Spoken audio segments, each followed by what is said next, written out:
Hello, assalamu alaikum to all of you.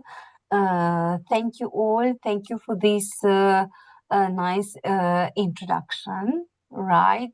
So I'm happy to be among you all today to share part of AI in machine learning. Right. So I try to prepare something. Right.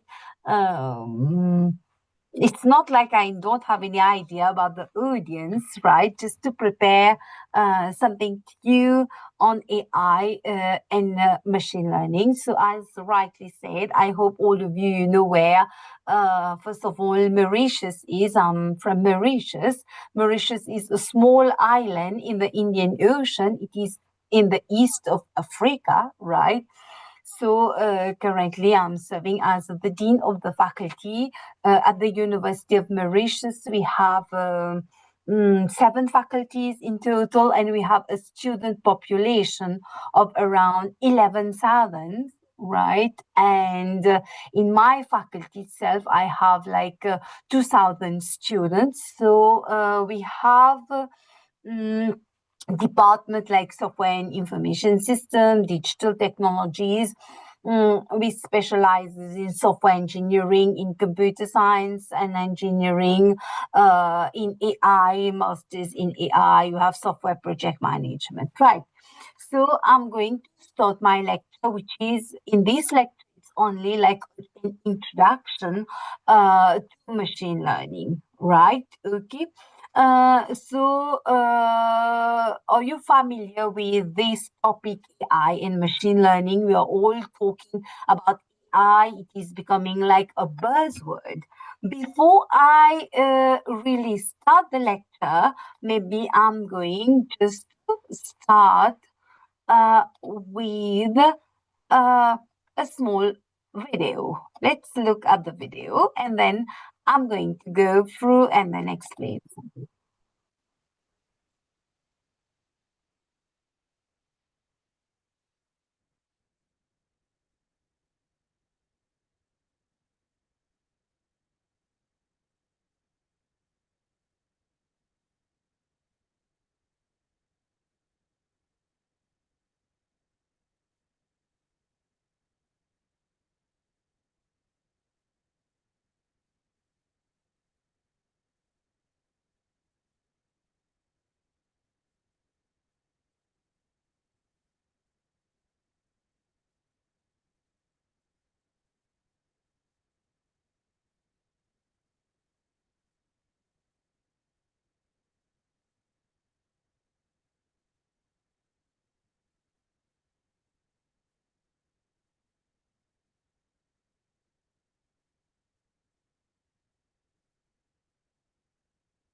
Yeah, okay. So if we can continue, what I wanted to show to you is the ping pong robot demonstration that occurred at the Consumer Electronics Show, which was projected in 2019 in Las Vegas. So what was projected in the video is an unbeatable table tennis robot, right? So this robot was designed to coach and collaborate with the players, right? and there are different things that we can see. Like there was a camera, the camera can track motion, we can predict where the ball is landing, we can analyze the performance people are playing. This is one example of one show. Now I want to show to you another example, right? And then I'll come to the topic, right? So let's take a look at this one.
Yes. So you can see what is happening. We are talking about, evolution, about the devices. We are talking about AI, right? We are talking about this and how AI is changing the technology today. We are all using generative AI. You're all using ChatGPT, right? Okay. Uh, ChatGPT is the AI, is the generative AI solution that is based on the large language model. We are using Wolfram Alpha. Any of you have heard about this? Where we have advanced computational knowledge engine, where we have data analysis. There we can use to get the scientific knowledge, right? DALI, where it is a new AI system that can create realistic images and art from the description in natural languages. So we are talking about all these today. AI is changing the way that we live, the way that we eat, the way that we do everything. So in this lecture, we are going to talk about machine learning, understand machine learning, concept of learning in machine learning, different areas. I'm going to explain to you the different applications, etc. Right.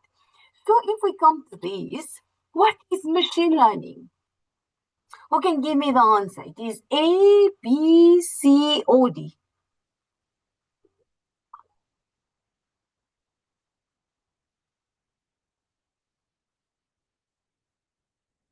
Yes.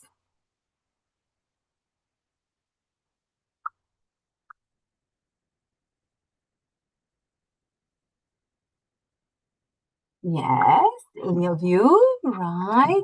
Let me see in the chat. Yes, D. Some say A, D.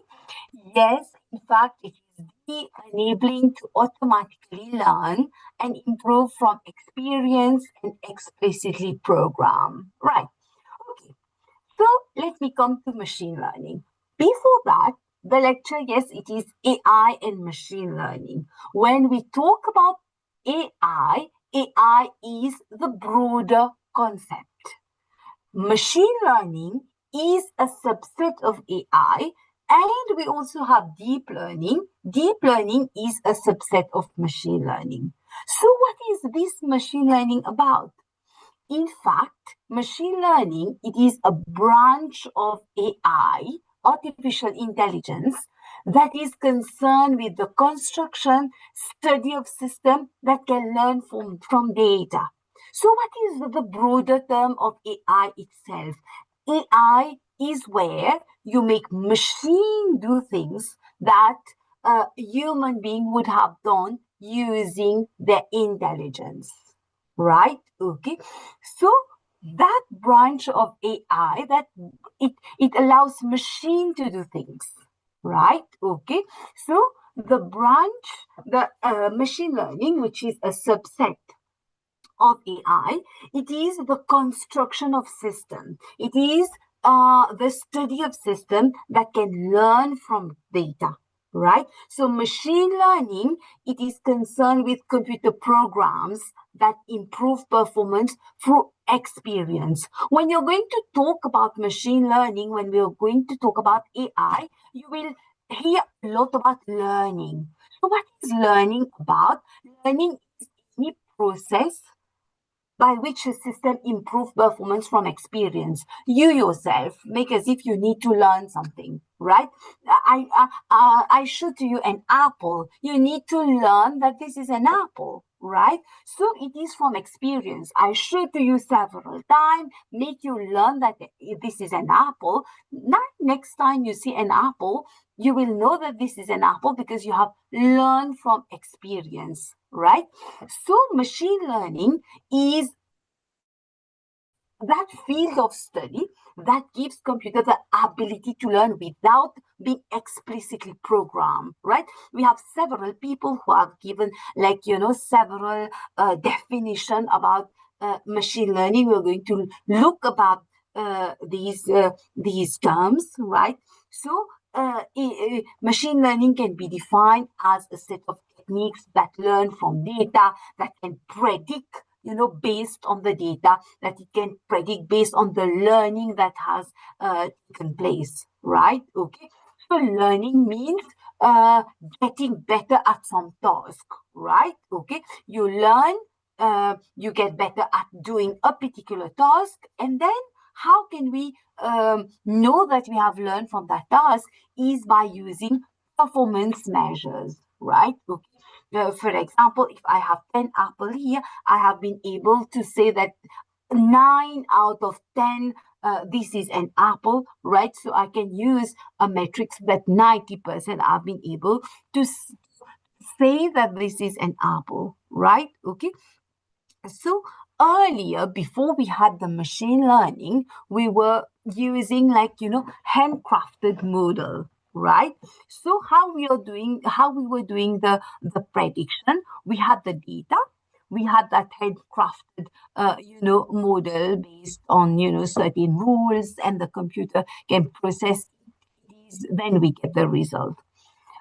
How this is different from machine learning? In machine learning, you have the learning part and you have the prediction part, right? So we have a model which learn from the data. We have the expected result, right? We are learning from this. For example, you have an apple, you label it as an apple. We know the expected result. We make the model learn from that. And you have the other part, the prediction one. When I show you an apple, the model, right? You can you can say whether this is an apple or anything else, right? We are using this to predict, right? And then you get the result. This is how this is different from traditional modeling. So you have a learning that takes place. You learn from experience. You're able to build the model. You make the model become better, so that next time when you use the model, you're able to, like, the prediction. Okay, so we have these different famous people who have given some few quotes about machine learning. We're going to look at these some few quotes. For example, Bill Gates have said that, okay, machine learning is a breakthrough in machine learning would be worth 10 Microsoft, right? You have Mark Cuban, right, who is a big businessman and investor, the owner of Dallas Mavericks, right? So AI, deep learning, machine learning, whatever you're doing, if you don't understand it, learn it. because otherwise you're going to be a dinosaur within 3 years, right? So, Tony Tetter, which is the director of DARPA, said that machine learning is the next internet, right? We have Alan Burris. A year spent in AI is enough to make one believe in God, right? And then you have the Hinton. I have always been convinced that the only way to get AI to work is to do the computation in a way similar to the human brain. You remember earlier we were discussing about making something to simulate how the brain works, how the brain function, how we reason, right? So this is the goal that I have been pursuing, right? And we are making progress, though we still have a lot to learn about how the brain actually works. Sorry. So, in fact, machine learning is like, it simulate it, you have an algorithm, you have a model which do whatever the brain is going to do, right? Okay. So, what ML is good at, right? At times, it is not just necessary. Okay, we say that we use machine learning to do every task, right? So ML is great for complex problem for which we have no algorithmic solution, right? Okay, so we need ML in cases where we cannot write a program to handle each case, right? So uh, it is better that in this case you have a machine that learns from very large training set, from very large data set, right? Okay, why we do that? We do that to make human being uh, learn and make better decisions, right? To replace long list of hand-tuned rules, for example, to build system that can adapt to different environment that keeps on changing, right? These are things that we can problems that can be solved by machine learning. So why this famous machine learning? Why we have to know machine learning, work on this towards this? Because machine learning, in fact, they can develop systems that can adapt and customize themselves. Okay, for example, let's say we want to have personalized news, we want to know we want to have personalized preferences for customers, etc. So machine learning is good at doing this. If we work towards our mail filter, for example, right, different filters for our mail, different categorization, right? If we want to discover insight, to have insight from large data set, from large data, this is where it is good that we use machine learning. For example, if you go online, you're buying things, right? I want to know what are your preferences, what are your behavior, to know the behavior, the customer behavior, to do the market segmentation, right? Because different customers have different behaviors. You want different data. We want to target you. We want to offer to you different things, right? So we use machine learning to do that. Okay, and for example, to recognize a particular character, to recognize a picture, all this we can use machine learning to mimic human and replace certain tasks, right? Okay, and we use machine learning to develop systems that are too difficult to construct manually, right? Where you need like a lot of knowledge to do this specific task, where you need a lot of resources. This is where we can use machine learning, right? Okay. Good. Are you here with me, all of you? Can you follow? So what we are doing here, we are looking at AI and machine learning. I've explained to you the AI in broader term, where we want to make machine do things that require human intelligence, right? Okay, so we are looking at different things where I've explained to you that machine learning is a branch in AI where we have the learning part, where we are going to look at what they can do, why we use them, right? Okay, this is what we are doing here. You're all with me, right? Yes. Yeah, yeah. Yes, good, thank you. So, learning is used when human expertise does not exist, when humans are unable to explain the expertise, for example, the speech recognition, right, where you need solution, for example, to be adapted to a particular case like biometric. I'm going to look at these applications in more detail where we can look at different case studies, right? Okay. There is no need to learn, for example, to calculate payroll, right? So no need to use machine learning to calculate payroll, for example. Right. So why now? Why now there is like, advanced research being done, for example, in deep learning. Okay. Why now? Why we are working more towards machine learning, AI, deep learning, etc. Because we have a flood of available data, especially with the advent of internet, right?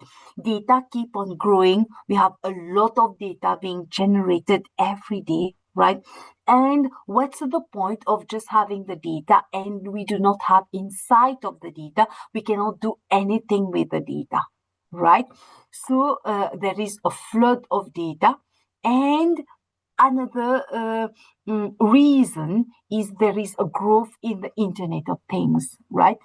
Devices are becoming more ubiquitous, things are more connected, right? For example, we can have like different sensors being connected to different devices. We have different for example, your temperature sensor, you can have humidity sensor connected to your computer. Even people are connecting, for example, their electric appliances like the fridge, like your AC, like everything, they're being connected, right? Okay, so there is a growth in the Internet of Things, right? And previously, we didn't have like that computational power, right? Nowadays, we are having like all the different GPUs, right? Previously, we had only CPU, central processing unit. Now we have a graphical processing unit, TPUs, tensor processing unit, high performance computing. We are having more power. We are having like more computational power, more storage capacity, right? We can store things on cloud now.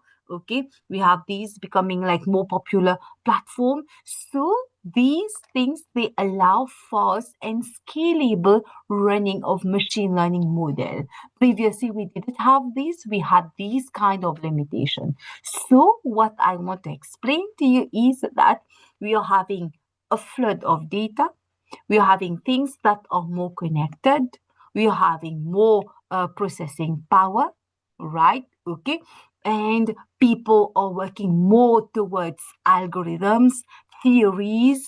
You are developing more model. There is a growing progress in that by researchers are focusing on that. We are getting more data where we are able to train our model. And at the same time, you are getting more support from industries. Industries, they are working together with academia, right? We are getting more support from industry, right? So all these, they are pushing us towards the development of machine learning and deep learning. Okay, so machine learning is all around us. It is part of our life for everything: email spam detection, movie record system, voice recognition, self-driving car, etc., etc. So in machine learning, we have the concept of learning, which is very important. So, what is the learning about? Learning is to improve with experience at some task. So, we have a task T. We improve towards task T with respect to performance. You remember earlier I was talking about the performance measure. Some performance measure, for example, you have the accuracy, right? False acceptance rate, false rejection rate. You have different type of measures that we can use. So based on experience E. So learning means improving with experience at some task. This is the concept of learning. Let's take different example. Let's take different case study. For example, the spam, right? Okay. Let's take a look at where the task is, what is the performance, and what is the experience, right? Uh, Different types of email. Spam is all the email that the user do not want to receive and has not asked to receive, right? So what is the task that we want to do? We want to identify spam email, right? So we have the different category. You have the spam, you have the sent email. For example, you have the inbox, outbox, you have your trash. So spam is that those email that we do not want to receive, right? So like I have mentioned, the task is to identify the spam email. What is the P? What is P about the performance? It is the percentage of spam email that was properly filtered, right? And a percentage of non-spam email that were incorrectly filtered out, right? So there are some email that should not be classified as non-spam and they have been filtered out as spam, right? So this is the performance. We look at this, know the performance, how many has been correctly filtered and incorrectly filtered as well, right? Okay. So what is the experience? How will the model know that this is a spam email? It is from experience. And here the experience is about the data set of email that were labeled by the user. So the user have already labeled. If we go back to this one, right, where this is where the learning take place. We were talking about expected result. So in this case, about the email, about the spam, we already know what are the spammed email. This is like the expected result. The sample, this is all the data, all the email. And this is where we build the model. We make it learn from the model. This is where we are talking about that spam email. So in all the machine learning, you have the learning, you have the T, you have the P and the E, where the T is the task, the P is the performance, and the E is the experience, right? Okay. So we are using AI in all areas, in all domains, be it is in finance, in travel, retail, healthcare, media, in everything, right? And we have different types of data. Maybe later on, we can talk about the type of data. We can look at the different examples first, right? Okay, and then we can talk about the data, right? For example, let's take a look at the different search engine. We have different search engine. Google is the one that famously being used, but we have different Baidu, we have Bing, we have Yandex, right? So how we are using AI for the search engine, right? Where we are using the learning part, right? In your view, you're here with me. Yes. How are we using the learning when we are using search engine? Yes. When you want to search for something, what you're putting in the search area. Yes. Yeah.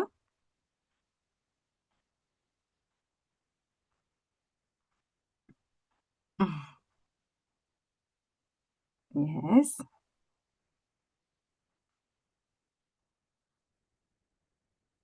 So if we want to search for something, what we put? We put the different keywords, right? And then what happened? Malika, if you are sharing something, there is nothing in the screen, just example No. two engine. She is asking and people are responding. Yes. She's asking what we put to for the Yes. search. Yes, we are doing like a search. Let's say I want to search for something on Google, right? And then I put the different keywords, right? Okay. And then what happens? The search engine gives you the most relevant one, isn't it? The different search, they are being ranked in order of the relevance, right? After we have put a query, isn't it? So the search engine, what does, it scan the web page content and determine the relevance to the search using machine learning techniques.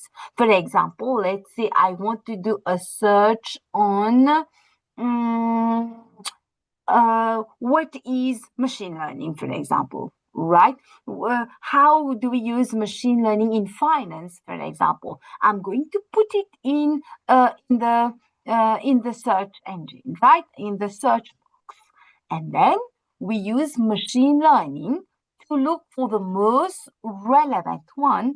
This is where we're using the machine learning, right? At the back, the most relevant one uh, uh, will be displayed.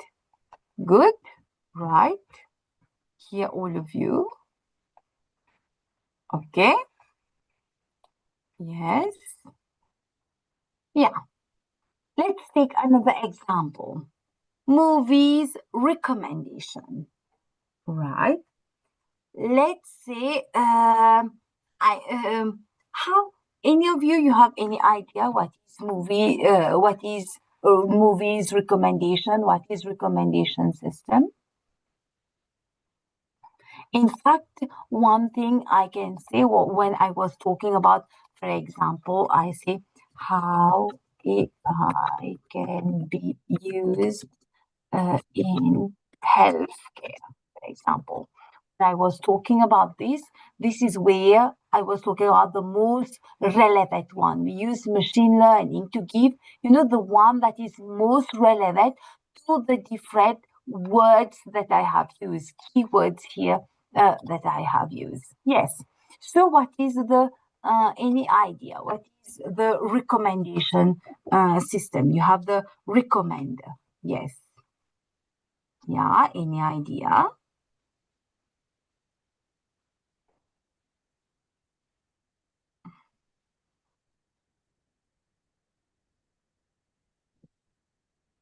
Oh, okay. So, what is a recommendation system? What is a recommender?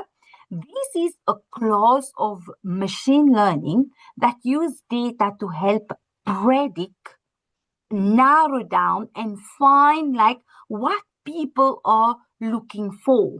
For example, in Netflix, I used to watch X kind of film, right? X kind of series, for example. This is what the recommender system, what they will do, depending on my behavior, depending on my pattern.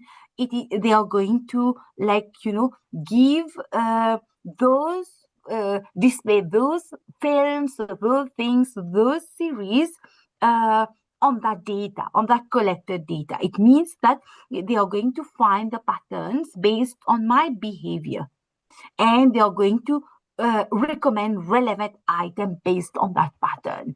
Let's say I'm someone who like to watch, for example, cooking things, right? So when I go on Netflix, things that are going to pop up will be the different things related to cooking, for example, right? Okay. So this is where we're using machine learning. This is an example. Another example, the market-based analysis, product-based recommender. You use to search X type of books. Let's say we are in IT, we are looking for different books on AI, machine learning, deep learning. This is what you're going to get from the recommender system, right? So based on the market analysis. Another famous example is the machine translation, right? Is the translation. I put, for example, Arabic. I want it to be translated to English, right? Okay, so you can do the translation. This is like an active area of research as well in the area of AI, right? Where many people they want to do like the translation in the local language. There are things that are well established, like for example, French to English, things like that. But there are some local language. For example, in Mauritius, we have the local language, like you have the Creole Mauricien, right, which is the our local language. So people they are still working on this to have like good translation of the local language, right? Okay. Now, another example, famous example, you walk in the airport, right? They click your face, the picture of your face, and then you need to be identified, right? So this is where we are using biometric. Biometric is where you use a trait that a human being has. For example, your face, your iris, your fingerprint, your gait, your voice, right? Okay, so we want to recognize people based on this, right? So how can I recognize your face? For example, at the airport we have a database. The camera captures your face, right? And then it has to be able to identify if, for example, I'm Maleika, right? uh, you have a model. The model has to search for that and then be able to identify, to classify whether that person, to recognize that person, right? This is the face, but we have different traits, right? And we have the iris.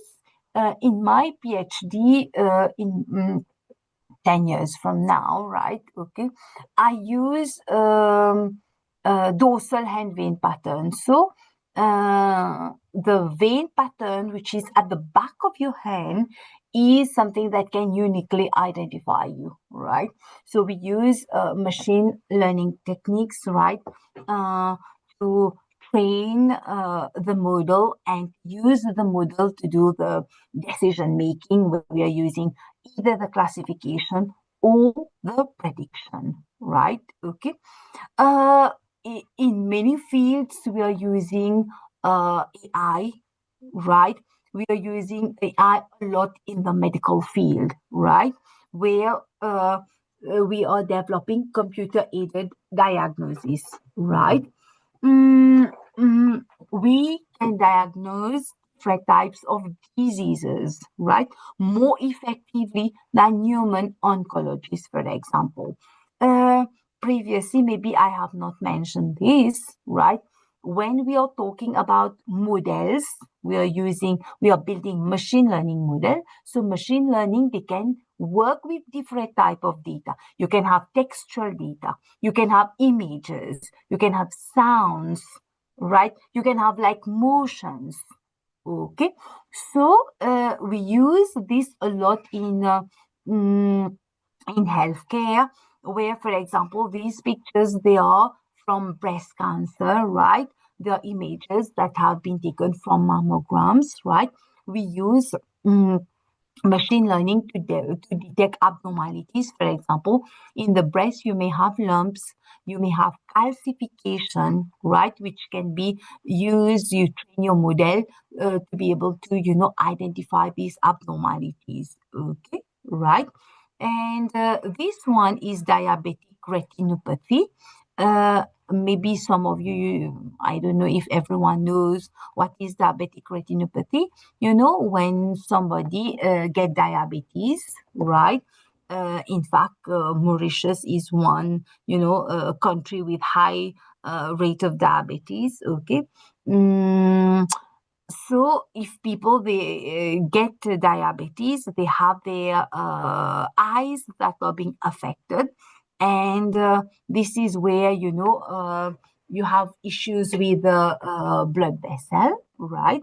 And we have to check continuously to look at the grade, to look at the stage where you have reached, because if you don't do that, diabetic retinopathy, they can lead to blindness, right? Maybe you have heard about this, so that people who get diabetes, they can, become blind with time, right?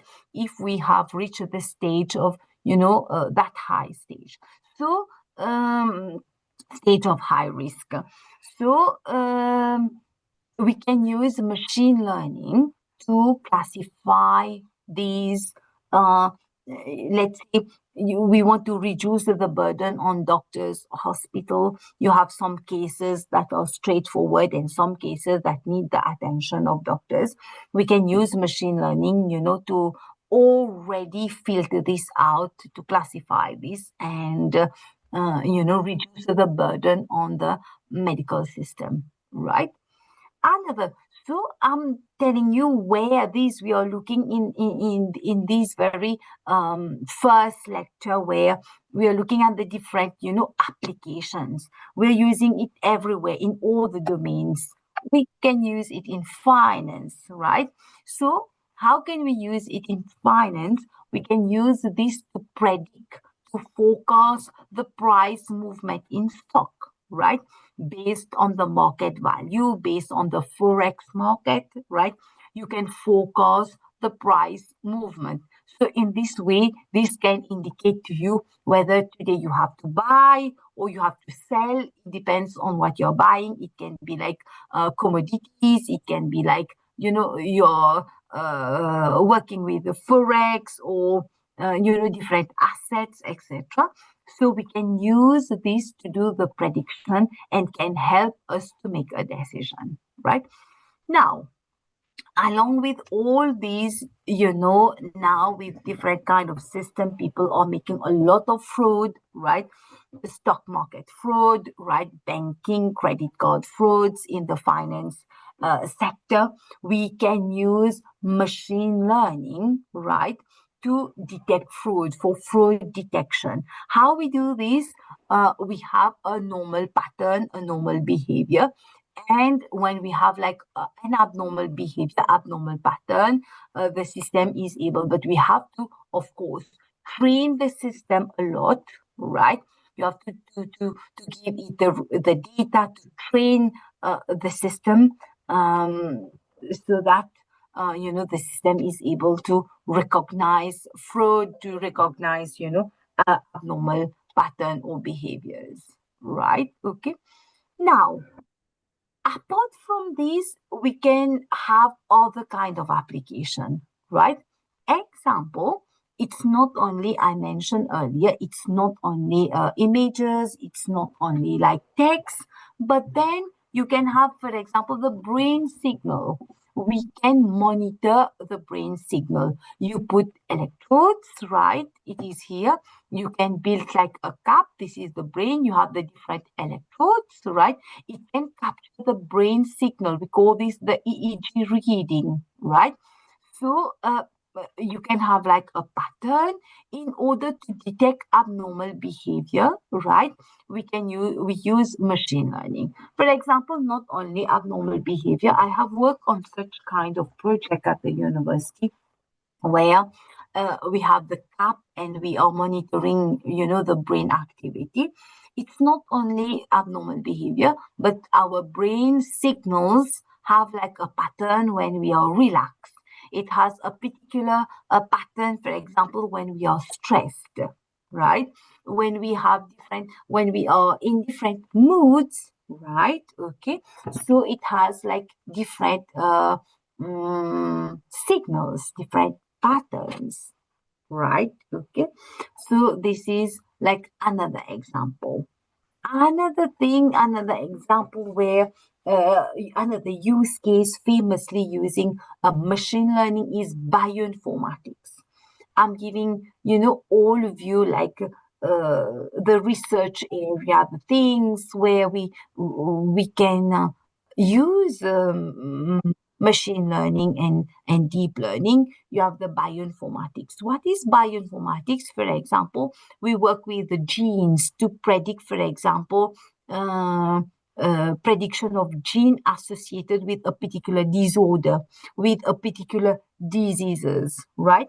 So in bioinformatics, the word itself is bio and informatics, right?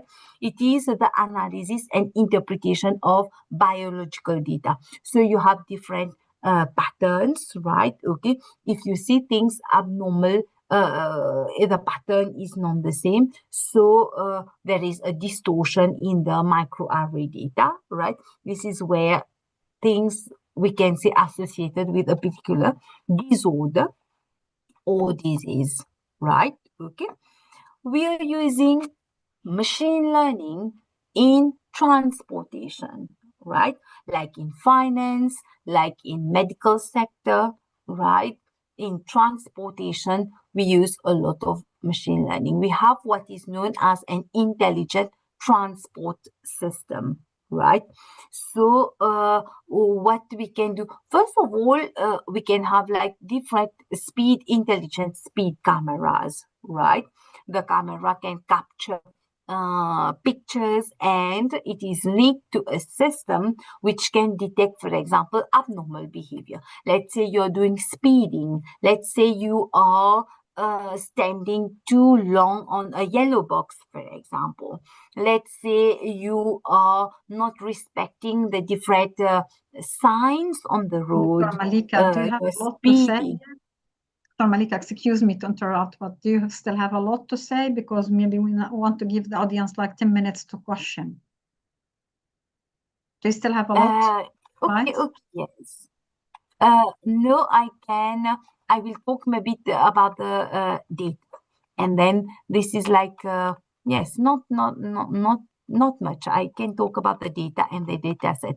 Let me do this as one last example, and then of course I can share the slide where you can share the slide with everyone, and if they have any question, right? Okay. Yeah, So thank in you. the Yes, yes. Okay. So in the transportation system, we can use like machine learning, like I was mentioning, the car recognition. You capture the plate number of the car, where you can recognize, when you can detect, like road abnormalities. So these are the different things where we have the use cases of machine learning, the network security, etc. Now I want just to touch something important, right? And then, okay, maybe we can go to the discussion. I have not explained to you the detailed things. This is like a very first lecture where I'm explaining to you what is machine learning, what is AI, different applications where we are using AI for developing machine learning system, why we need their data. Remember earlier in the slide, I explained to you about this. You have a task to do with respect to performance based on experience. If you don't train your model, because you have to train a model, you have that model, you have to train it on data. If you don't have like data, you don't have a good data set. Like I mentioned, data can be numerical, it can be text, it can be speech, images, videos. If you don't have the data, right, you won't be able to have like a good model. It will be a biased model, right? And when you go along in AI and machine learning, you will see biases is something very important which we have to take care of when we build a AI model, right? And data should be varied. At times, what people do, what researchers they do when they have to build model, they get like the best ever picture, but it's not the case, because in real time it doesn't work like this. We just took the example of transportation, right? Let's say on the road, you want to capture a pic of a car, right? And I want to recognize the reg number, for example, right? It can be on a rainy day. It can be on a windy day. It can be on a sunny day where you have reflection of the sun, where you have, on a rainy day, you can have blurred images. So to train your model, you should have different kind of data, varied data, right? Okay. So when we talk about machine learning model, it means that you have an algorithm where you're building, the model, you're training it on data to get a particular output, right? Okay. So learning can be categorized as well. It can be supervised, unsupervised, and reinforced learning, right? This everything cannot be like taught in like this 1 hour. It was just like an introduction. This is another topic which can be discussed deeply about supervised learning, unsupervised learning, what algorithm we can use and make people have hands-on, where we can learn how to write machine learning techniques. So this is the process. You have the data. This is just a very high level. We have not gone through this in detail. Maybe if we have like another lecture, we can look at really the model and have programs, right? Like a small program to do something, right? You have the training and the prediction. The training is where you pre-process data, you extract the feature, you train the model, you optimize the parameter, then you get the model. This is the model that we're talking about. Then in order to predict, what we do, we use the model, we capture that image, we like a test image, we run the model and we do like the prediction. This is a very, very high level. This is one lecture in itself. If we go deeply and explain what are the components, etc. So this is all like from my side. I have tried just to give you like a small like introduction, and of course I'm here for questions. Thank you, Dr. Maleika. And now I give the mic to Kamil to moderate question and answer. Thank you, Maleika, for your nice presentation. We would like to hear from the audience if they have questions. I received some questions. If someone want to ask before. I think you have a comment of somebody about the medication. So there is someone who asked, what is the difference between statistical learning and machine learning, and why in some context of book when they talk about machine learning, they talk also about artificial intelligence as it's an equivalent topics. And he also asked about Tabshirani textbook, which is elementary statistical learning, in the title of the book. And in the context, he talked about machine learning, and I talk a lot of example of the data, and there is no way to show the reader how they simulate the data.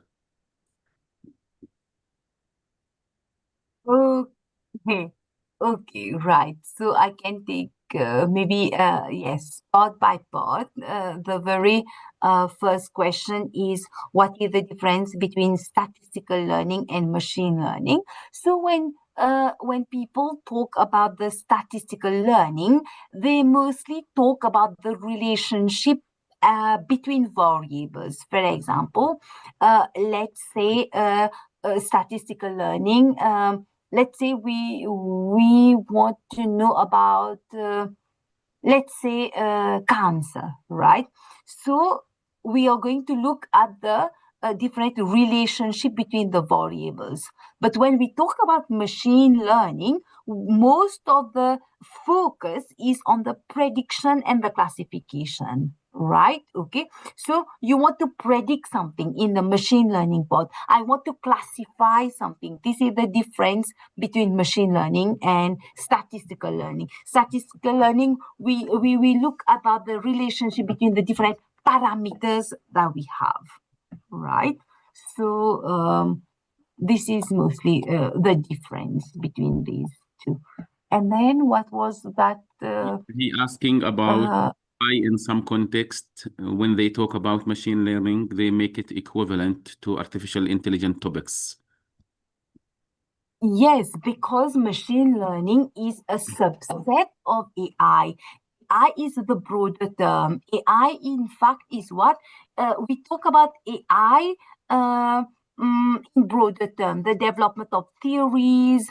But machine learning is a subset of AI. That is why machine learning is linked to AI. So machine learning, specifically when we talk about this, we talk about the learning part, we talk about the task where it learns from experience, but machine learning it is a subset of AI, right? AI is the broader term, it is the bigger umbrella. So under AI, we have the sub-part. We have the machine learning part, we have the deep learning where we go deeper into the network. They are related, right? Okay. Yeah. Okay, Someone thank you. I can ask question if you don't mind, Kamil. asked Maleika whether quantum computing would accelerate the machine learning process or make the process slower. This is a very good debate about quantum computing, right? If we talk about quantum computing, when we talk about quantum computing, we are talking about the mechanical phenomena, right? Where we are, exploiting the states. We are looking at the deterministic quantum measurement, for example, the computation, right?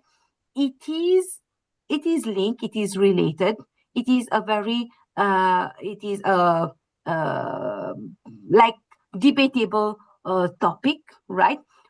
But we say that quantum computing and AI, it becomes like, the quantum AI. So these two is a very perfect duo that can redefine computing, that can, shape the way that we work, think, innovate. Definitely, it helps. Last question from question and answer window. Someone asked, how can we improve the model in deep learning, for example, without lose Yes. performance of this model? And what are the trade-off between model complexity, accuracy, and interpretability? Yes, okay. So the question is, how can we improve the deep learning model? Right. Okay. And such So approach, deep, yeah. yes. So when we talk about deep learning model, it is where we go deep into the network where we have more hidden layers, right? We are talking about hidden layers. Now, when we develop the deep learning model, we train them on data. How can we improve deep learning model? It depends, first of all, of course, on the data, right? On the data set, but there are things that are known as hyperparameters, right? So we need to tune the different hyperparameters. We need to adjust the weight. And another thing that is important in deep learning is to reduce the loss. We have something that is known as the loss function. So we should make sure that we are working towards reducing the loss function, which eventually is known as the cost function.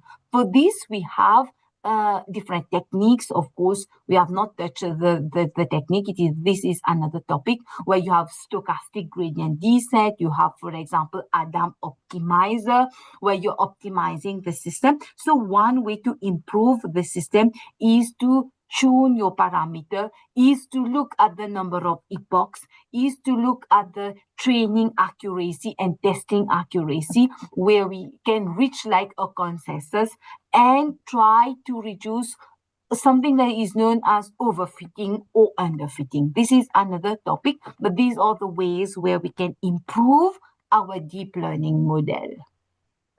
Okay. Hala, you would like to ask? Yes, I have a very quick question about your project with the brain detectors.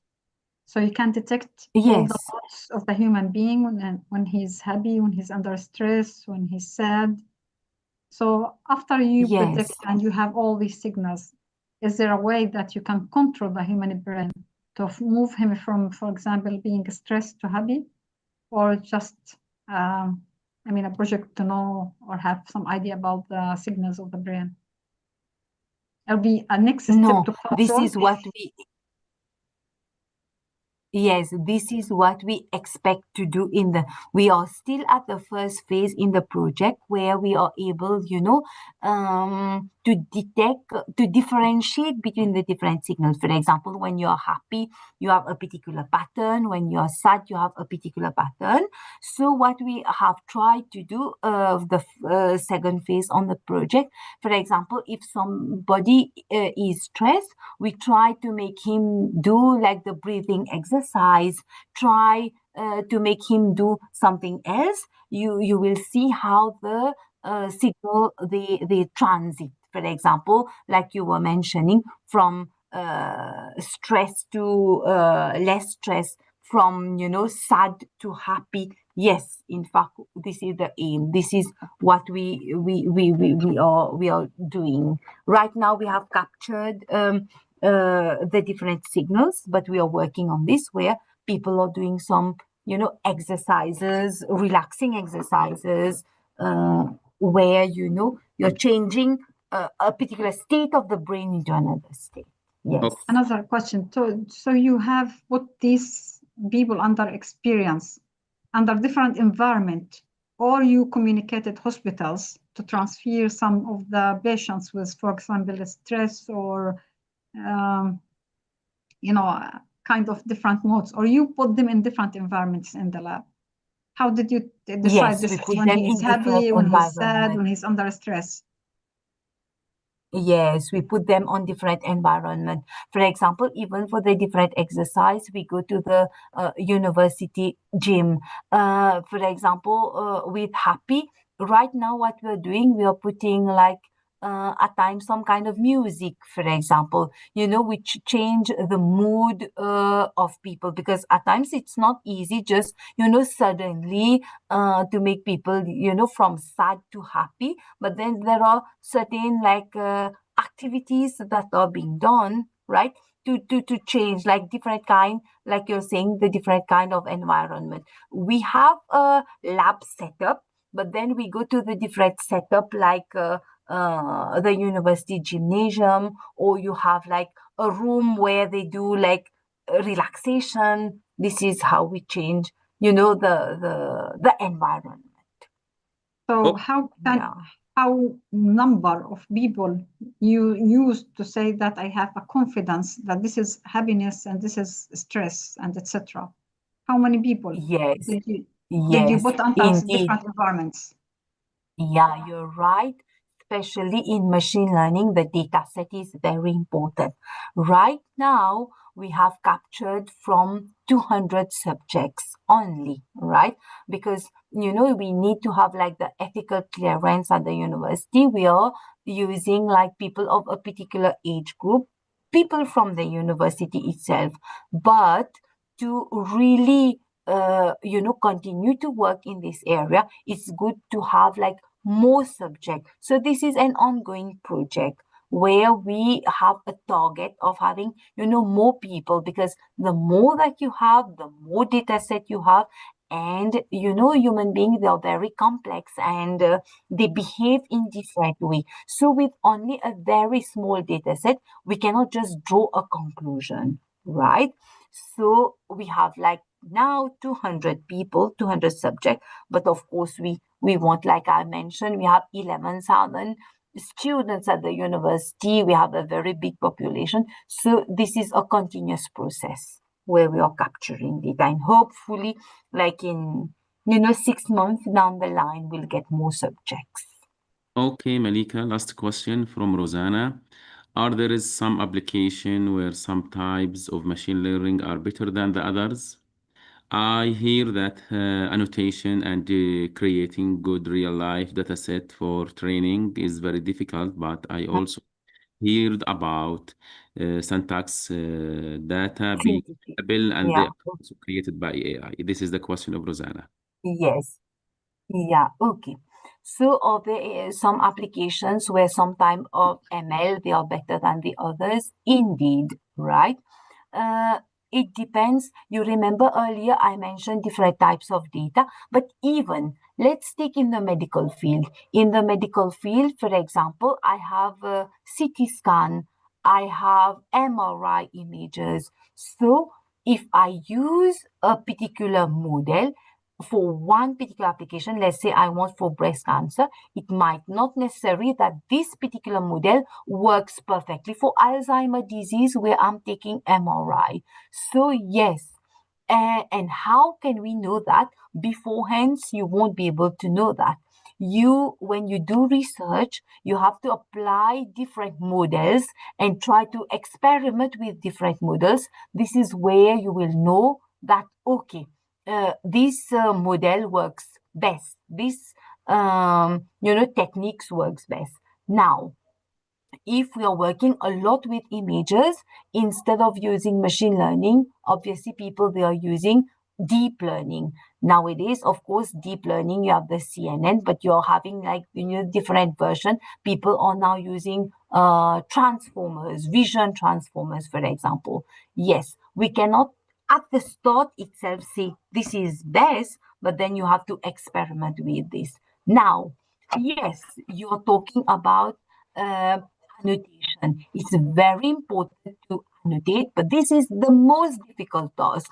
Doctors, they won't annotate image for you. This is the most expensive things where you have to recruit people to annotate this.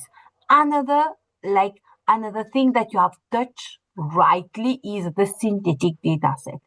Now, we were just discussing earlier how many subjects that I have. Yes, if you have two less subject, your model won't be, good, right? And one way is to develop synthetic data set. How you develop this? We can call this data augmentation. Now, data augmentation, you can have like the traditional one where we rotate, we do things, but other type of data augmentation, they are GAN, for example, generative adversarial network. But there is it's we have to balance when we develop medical images. Doctors at times they are not comfortable of having synthetic data set, so they just want real data set. But in some application, yes, but researchers, we do uh, develop synthetic images because we need to have a wider data set, so there should be a balance. Even people are doing research only on creating synthetic data set. Okay. Another new question, Malika from Bisan. Mhm.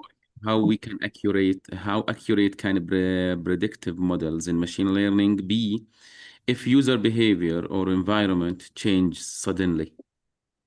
Yes, okay. How accurate is this is very important, the accuracy and the performance of machine learning model. Like rightly pointed, it depends on the environment. At times, if you have just seen it, you have the image that are static, it can work very well. But if you have like environment where it keeps on changing, just very often, the accuracy can be challenging. But then you will see we are developing like driverless car, right? Where the environment on the road can change suddenly. You're driving on the road, something can come in front of you. You have the somebody can cross the road. So we have to build model that can adapt to this kind of environment. Again, how can this be done is with good training. But then this is the most challenging compared to static and changing environment. For example, let's say hand gesture. Hand gesture, it won't be just static. You do a movement, for example, with the hand. For disabled people, they communicate with hand gesture, right? So it is like a movement of the hand, for example. You have to capture the different frames at the different point in time. So we need that sequence being properly captured. It is challenging. Such kind of application, you have to train it a lot to improve that accuracy. Otherwise, people won't be willing to use the system. They won't accept to use the system. Okay. Yeah. Thank you, Maleika. Thanks all for your attend. Oh, there is also another question. Okay, she's okay. Bisan is satisfied with your answer. At the end, I would like Maleika to thank you for your nice presentation. It's really useful and awesome. I would like to thank the participant for their attendance and their interaction with this presentation. I will share with you also the presentation by tomorrow. I will get it from Maleika. Thanks all, and hope to see you next November in a new lecture series with other speaker from different specialists. Okay, Maleika, thank you again. Thank you, Thank Hala, you so much. for your coordinating. Thank you, Jean Barbier, and thanks for all who support us. Thank you. Bye Thank bye. you. Thank you all. Bye. Take care. Bye, all of you.